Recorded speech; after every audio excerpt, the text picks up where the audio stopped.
Earlier this week, the US House of Representatives passed a bill to increase military cooperation with Israel, what some have been describing as an attempt to merge the two forces. Whilst 7 Republicans voted to oppose the $1.15 trillion bill, it passed due to 6 Democrats crossing the floor to back President Trump. In the run-up to the passing of the bill, top Democrat on the House Armed Services Committee, Adam Smith, spoke to Krystal of Breaking Points about his concerns with what was included. And instead, he ended up in a very long discussion around the nature of the US's relationship with Israel and the history of the colonization of Palestine. And yeah, it comes down to a fundamental question. Does Israel have a right to exist? Now, I'll tell you, and this is absolutely the DSA position, is that they don't. Okay. Well, let's pause on that. I want to get to the DSA, and I don't want to fight you on all of this, but I want you to get to your point out. I got to get through this. Yeah. I got to get through this. Okay. So if you have a situation where Israel is threatened on all sides, and I know it's like, well, no, it's not saying they don't have a right to exist, just they have to let all the Palestinians back in, and then effectively the Jews no longer control Israel. Okay. Well, I'm sorry, but don't you isn't the idea of equal rights for all ethnicities something that you, in theory, support as a Democrat? Well, sure, but the practical result of this is, if you say there should be equal rights within Israel, but if Israel allows it, they cease to exist as a country. No, they cease to exist as a Jewish ethno-state. That's very different from ceasing to exist as a country. Oh, come on. Hold on. Stop. My other question was, why is this we got to drill an down. issue for U.S. taxpayers? We got to drill down on that. Okay. Okay. All right. They cease to exist as an ethno-state. So basically, Jews would live in Palestine and be governed by the Palestinians, by the Arabs. Okay. And maybe that's just what has to happen in the minds of some people, but understand the consequences of it. Understand why Israel was created in the first place, so that the Jews would have some place to go, okay? Right, and but to just blithely say, well, yeah, it'll go away and it'll be fine. So that's point one. Well, first of all, you're mischaracterizing my position, but what is your position? What is your position? Second of all, you're ignoring that Israel was not created and a land with no people. No. I know it wasn't. No, there were people there. They were displaced. Right. Very few countries ever were. The Nakba. Yeah. There is a dispute over land. Yes. And Israel today, which I think is what you were getting to, is an apartheid ethno-state that, and I don't think you use this language, but that is in the process of committing a genocide. Of course, I support equal rights between different ethnicities.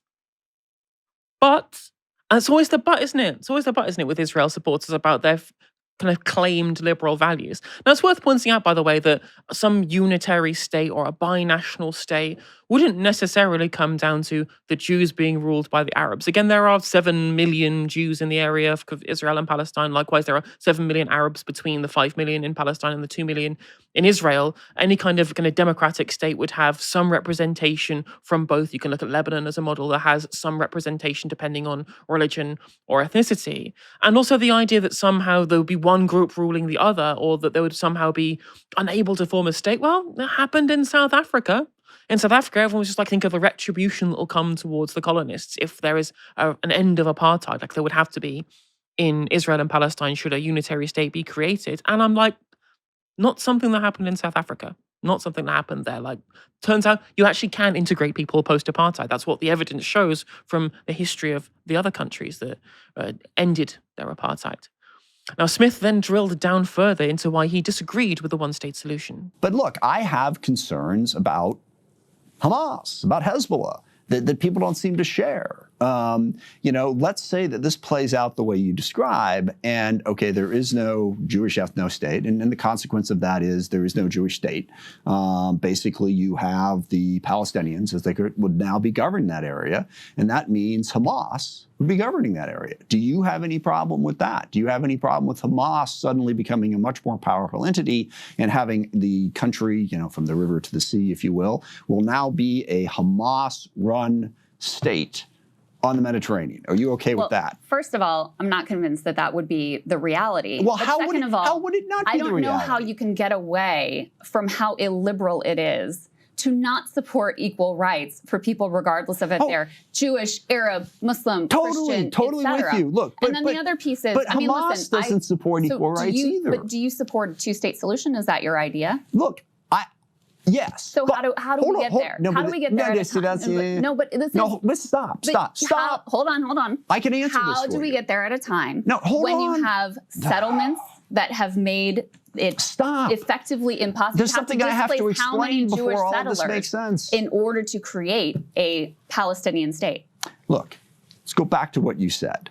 I support a two-state solution. I am also aware of the fact that it's probably no longer possible. You didn't let me get that part out. Okay. Okay, which is really kind of important to this whole conversation. I would agree, yeah. And it's very disappointing. I mean, and there's a lot of blame to go around for why we got there. Yes, I would like to see a two-state solution. I am not naive, as you just described, to know that it's simply not on the table at this point. And that creates a massive, massive problem. But the idea, again, that the easy solution is, okay, we get rid of the Jewish ethno-state, and the details of how Israel is currently running, their country, there are Arabs in the parliament, but there are parts of it that aren't. Okay, so we get rid of that. Okay. So what's your idea for what replaces that? You say you're not convinced that it would be a Hamas-run thing. Well, I've offered that. Listen, I really honestly think that this is something for Palestinians and Israelis to decide. I don't know why it is American taxpayers' business to fund this. And again, that's why I voted for the Massey Amendment. But what is actually your idea? Here's an incredibly... If you're saying, you don't support a one-state solution. You don't support a two-state solution. There is no good solution. That's where you are. That is the reality of where we are now. Right. So much to unpick there in terms of, so if there would be an end to the occupation, there would be a Hamas-run state. I'm like, well, first of all, even if we just take it as read that Hamas will continue to exist, despite the fact they don't even control Gaza anymore, given the fact that it's been handed over to the Board of Peace's governance of the Strip. First of all, they don't even have a democratic plurality in current polling amongst Palestinians. Even if they stuck around as a political entity, they would still, on current polling, lose politically to the more secular, the more kind of democratic parts of the Palestinian kind of political parties that currently exist. And second of all, Hamas exists as a consequence of the occupation. Hezbollah exists as a consequence of the occupation of South Lebanon and the continued belligerence between Israel and its neighbors. You get rid of the occupation, in what need would there be for Hamas to exist? They would lose their raison d'etre if tomorrow the occupation of Palestine ended. That is the entire reason why they exist. It's also worth pointing out, by the way, in an Arabic language interview, Osama Hamdan from the Hamas Politburo said that any ethnicity we welcome in a future Palestinian state. Now, they would obviously want an Arab state, but with multiple people of different ethnicities being allowed to live there. That is a significantly more inclusive model of statehood than what Israel currently has, which is where there is one ethnicity that is prioritized over the others, even when it comes to the law. And again, we are seeing another liberal there going, well, there just has to be an ethno-state. I'm a liberal who supports equality of ethnicities, except when it comes to Israel. And there has to be an ethno-state because, well, if we get rid of the ethno-state, there'll be Hamas-run Palestine, the Holy Land, whatever you want to call it. And there's no evidence for any of the things that he is saying here. And again, it comes back down to this idea that somehow he believes that there would be ethnic retribution from the Palestinians, which again, we have no evidence that this would be the case. Now, obviously, he's struggling to control the narrative here. Smith then tried to give the audience a history lesson, and it doesn't go well. But let's understand the history of this. There's a great book called Palestine 1936 that described what was going on there. So you were coming to the end of the British Mandate. And you had, the Jews had been coming in since the 19th century. They'd been there a long, long time ago. And they were looking for, a place to be. The Palestinians were looking to drive out the British. And the Palestinians and the Arabs reached a conclusion in the mid-1930s and said, okay, Jews, you can stay, but you're not going to run anything. Okay? Jews said, no, we can't stay. So they started a civil war. Okay? And they fought. And then, of course, 1948, they got the country created. Another war was started.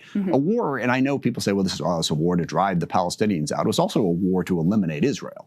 To basically kill Israel in the crib in 1948. And they fought and they fought and they fought and they fought.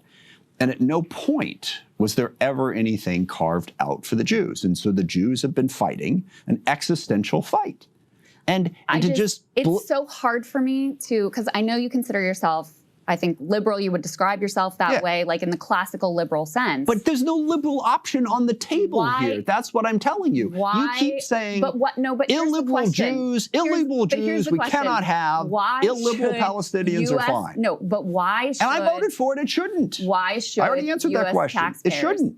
Okay, so, and is that your answer for this particular amendment, or will that continue to be your position moving forward? That's where we're at.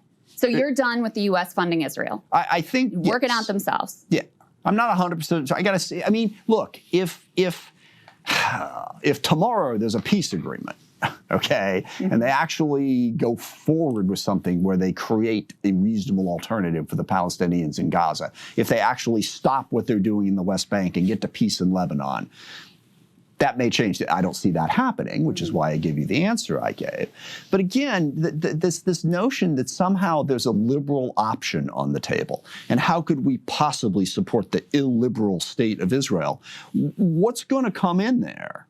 Okay, that's going to be liberal. I mean, the options for a singular democratic secular state or a binational state, these options have been on the table for a while. George Habash wanted one for the entirety of the time he was leader of the PFLP, right? There have always been people who've been looking for these kind of things, and the longer and longer the occupation has gone on, the less likely these things have been on the table from both sides, it does seem. Now, when it comes to the history of this, like, you can see me and Barry getting very angry watching him say the things that he was saying. And I'm just like, no one was kind of looking back at the history and say the Palestinians behaved perfectly. Clearly, they did not. Like, the history of Alamin Husseini is not one that people will look upon fondly.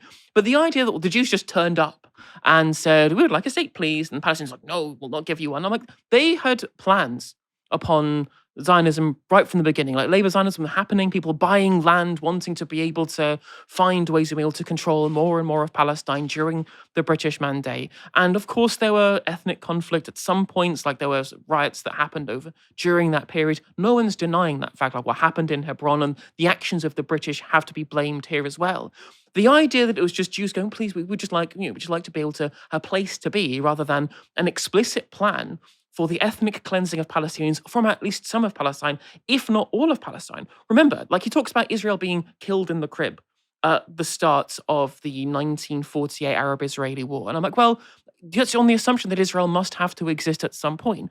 When it's worth pointing out, the Avner Plan, which was the military strategy that Ben-Gurion asked for from his military leaders in Haganah and places like that, which was explicit in the desire to ethnically cleanse Palestinians from Palestine to create a Jewish ethnostate. This requires explicit ethnic cleansing. The Avner Plan dates back to 1937, 11 years preceding the Arab-Israeli War. The idea that the invasion is why there is some Nakba that happened during that period, rather than it was the plan of the Zionists from the beginning, shows that Palestinians were right to be wary about people coming there with explicitly Zionist goals, rather than people arriving as refugees, or indeed the many Jews who already lived in Palestine, who were living there perfectly fine before Zionism was even a thing. Now, Barry, why are politicians so happy to eschew their liberal values only when it comes to Israel, do you think? Helena, stop. Sorry, I'm being him. Stop. That was my Adam Smith impression. Stop. I like what spectacular mansplaining.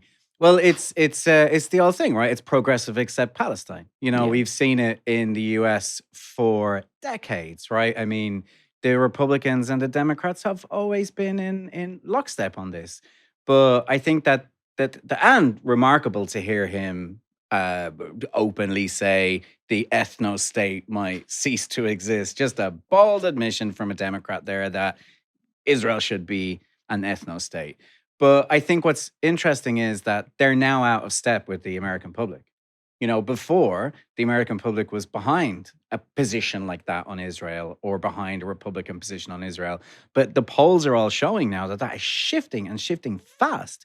It was already shifting before October the 7th. I remember, was it the Sheikh Jarrah protests in East Jerusalem, occupied East Jerusalem, that happened in 2021. And there were polls that showed that among young people, opinions on Palestine were starting to shift, because footage on Sheikh Jarrah was, even in 2021, it was getting out on social media and people are changing their minds. Now he is massively, massively out of step.